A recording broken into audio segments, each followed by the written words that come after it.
আসসালামু আলাইকুম এভরিওয়ান। আবারও হাজির হয়েছি খুবই সহজ আর মজার একটা জলপাইয়ের টক রেসিপি নিয়ে। আশা করছি আপনাদের ভালো লাগবে। যদি ভালো লাগে তাহলে অবশ্যই একটা লাইক দিয়ে দেবেন। যারা আমার এই ছোট্ট চ্যানেলটা দেখছেন কিন্তু এখনও সাবস্ক্রাইব করেনি, প্লিজ করে নেবেন। আর যারা সাবস্ক্রাইব করেছেন সবাইকে অনেক অনেক ধন্যবাদ। আজকের রান্নাটা আমি অনেক সহজভাবে রান্না করব আর একটু ভিন্নভাবে রান্না করব। আমি জানি না এই রেসিপিটা আপনারা আগে কখনো খেয়েছেন কিনা, আর না খেয়ে থাকলে অবশ্যই একবার ট্রাই করবেন। আশা করছি আপনাদেরও ভালো লাগবে। আজকের এই ভিন্ন রকমের রেসিপি করার জন্য দেখতেই পাচ্ছেন এখানে নিয়েছি লাল শাক। আর লাল শাকের যে আটাগুলো পাওয়া যায় একটা আটি নিয়েছি। এখানে আনুমানিক হাফ কেজি হবে। সাথে নিয়েছি হচ্ছে জলপাই, এখানে কাঁচামরিচ আর ধনিয়া পাতা। জলপাই খুব বেশি দিতে যাবেন না, এতে করে কিন্তু টকটা খুব বেশি টক হয়ে যাবে, এতে করে খেতে ভালো লাগবে না। তো আমি এখানে 12টা নিয়েছি। যদি আপনাদের জলপাইয়ের সাইজটা একটু বড় হয় সেক্ষেত্রে আর একটু কম করে দেবেন। আর এখানে নিয়েছি হচ্ছে মাছের পেটা, তেল আর হচ্ছে মাছের ডিমের যে অংশ থাকে।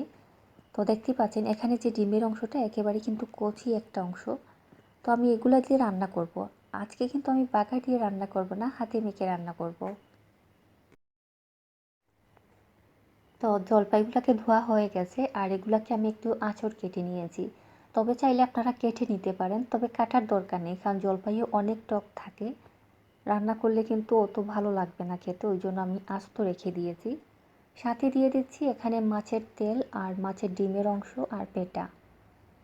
আর মাছের ডিমের যে অংশটা দেখতেই পাচ্ছেন এটা কিন্তু অনেক একেবারে ছোটো।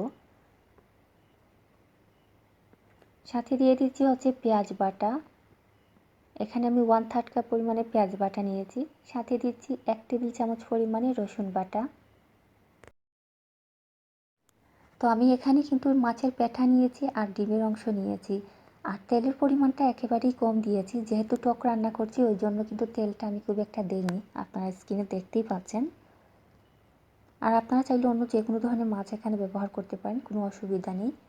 এবারে দিয়ে দিচ্ছি গুঁড়া মশলা। এখানে আমি সবগুলা মশলা 1 চা চামচ করে নিয়েছি। লাল মরিচের গুঁড়া, হলুদ গুঁড়া, ধনিয়ার গুঁড়া আর স্বাদ মতো লবণ। এবারে সব কিছু হাত দিয়ে খুব ভালো করে কচলিয়ে মেখে নিতে হবে।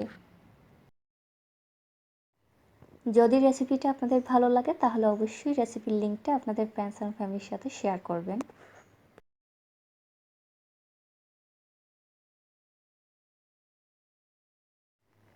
এবারে দিচ্ছি পানি। যেহেতু আমি পাতলা ঝোল রান্না করব ওই জন্য আমি এখানে 5 কাপ পরিমাণে পানি দিচ্ছি।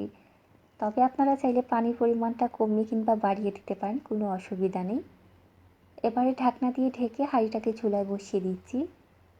চুলার আঁচটা হাই হিটে আছে, অপেক্ষা করছি 5 মিনিট।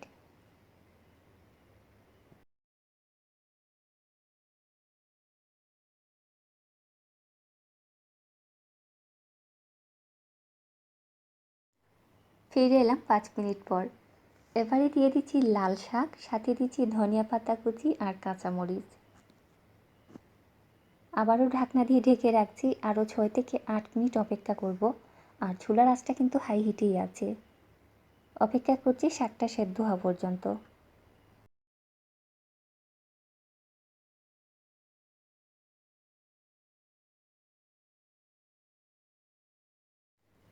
ফিরে এলাম শাক সেদ্ধ হওয়ার পর।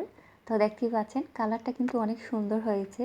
আর জলপাইয়ের টক কিন্তু খেতে অনেক মজার। আশা করছি আমার আজকের এই সহজ রেসিপিটা আপনাদের ভালো লেগেছে। যদি ভালো লাগে তাহলে অবশ্যই একটা লাইক দিয়ে দেবেন।